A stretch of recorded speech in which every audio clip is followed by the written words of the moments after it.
Hola, buen día para todos. Hoy estudiaremos la fuente de la vida. Leemos para memorizar Juan capítulo 14, versículo 6. Yo soy el camino, la verdad y la vida. Nadie viene al Padre sino por mí. En el Evangelio de Juan, cuando preguntaron a Jesús quién era, respondió: yo soy. Una referencia inequívoca a la deidad, al Señor mismo, quien se había identificado así al presentarse ante Moisés en la zarza ardiente. Yo soy el que soy. Y este mismo Dios, el yo soy, se hizo carne y habitó entre nosotros, lleno de gracia y de verdad. Y vimos la gloria que como Hijo único recibió del Padre. El título yo soy está presente en todo el Evangelio de Juan. Yo soy el camino, la verdad y la vida. Juan 14:6. El yo soy es la luz del mundo, el pan de vida, la puerta de las ovejas, el buen pastor y la vid verdadera. En él estaba la vida. En Juan capítulo 1, versículo 1 dice, el apóstol afirma claramente que Jesús es Dios, el Hijo divino. Por consiguiente, en Juan 1:4, en él estaba la vida y esa vida era la luz de los hombres. Puesto que él tiene vida en sí mismo, puede entregar su vida y volver a tomarla. Juan capítulo 10, versículo 17. Y por la misma razón puede dar vida a quien él quiera. Y Juan 1:4 y 5, además de referirse a la fuente de la vida en nuestro planeta, la palabra también está vinculada a la salvación. A lo largo de esto, el libro de Juan, esta idea de vida se expresa con mayor frecuencia como vida eterna, la promesa de salvación.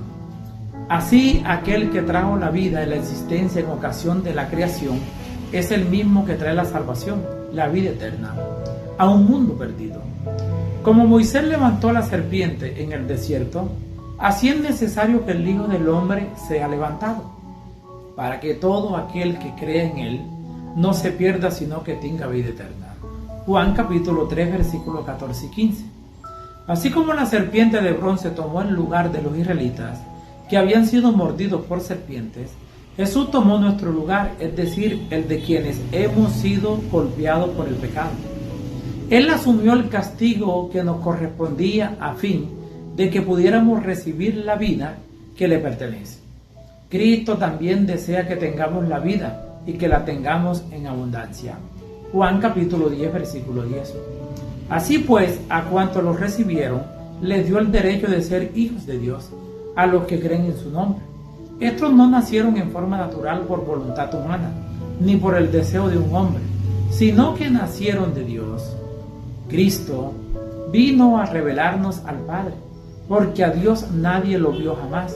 El Hijo único, que es Dios, que está en el seno del Padre, Él lo dio a conocer.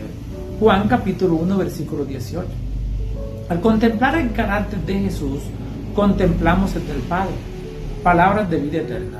Juan capítulo 6, versículo 63. El Espíritu es el que da vida, la carne para nada aprovecha.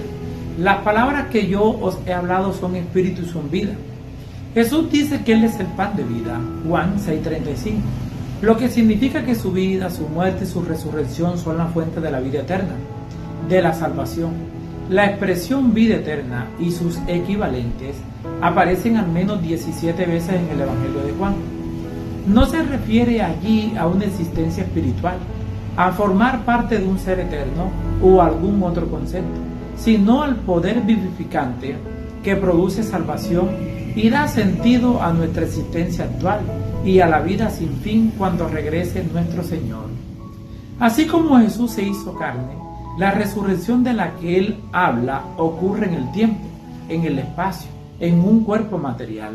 Es una resurrección de entre los muertos, una renovación de la vida que una vez tuvimos en el Edén. Solo por la fe creemos que Jesucristo vino a vivir y a morir por nosotros. Recibimos esta fe como un don o un regalo, pero debemos elegir conscientemente entregarnos a Jesús, arrepentirnos y reclamar su sangre para recibir el perdón y la limpieza del pecado.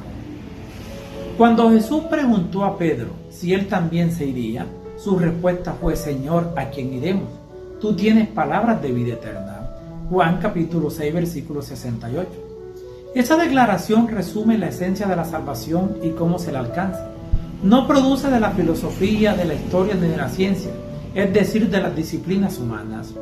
Proviene de Jesús, quien, puesto que posee vida eterna, la ofrece gratuitamente a quienes la aceptan en respuesta al Espíritu Santo.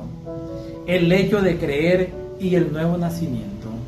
Juan capítulo 1 versículos 12 y 13. Mas a todos los que le recibieron, a los que creen en su nombre, les dio potestad de ser hechos hijos de Dios, los cuales no son engendrados de sangre, ni de voluntad de carne, ni de voluntad de varón, sino de Dios. Juan escribió su evangelio para que creyéramos en Jesús y para que creyendo tuviéramos vida eterna en su nombre. Juan capítulo 20 versículo 31. Este proceso se describe en dos pasos. Primero lo recibimos, es decir, creemos en Él. En segundo lugar, Él nos da autoridad o poder para convertirnos en hijos de Dios. Lo que en el versículo 13 se describe como el hecho de ser engendrados por Dios. Por lo tanto, hay un aspecto humano y uno divino en la conversión del cristiano. Debemos creer, recibirlo y estar dispuestos a recibir la luz, pero Él es quien regenera el corazón. De hecho, la fe misma es un don de Dios que resulta de oír su palabra. Para tener una fe verdadera y permanecer en Cristo, debemos conocerlo tal como está representado en la palabra. El espíritu que opera en la mente humana y la ilumina cree fe en Dios. Quienes creen y aceptan al Hijo como el Mesías reciben la vida eterna. Juan también hace hincapié en aceptar o creer la palabra que Jesús pronunció. La función del Espíritu Santo es producir convicción. La fe bíblica basada en la obra del Espíritu Santo en nuestros corazones es el fundamento de nuestra fe. La fe es la gran bendición, el ojo que ve, el oído que oye.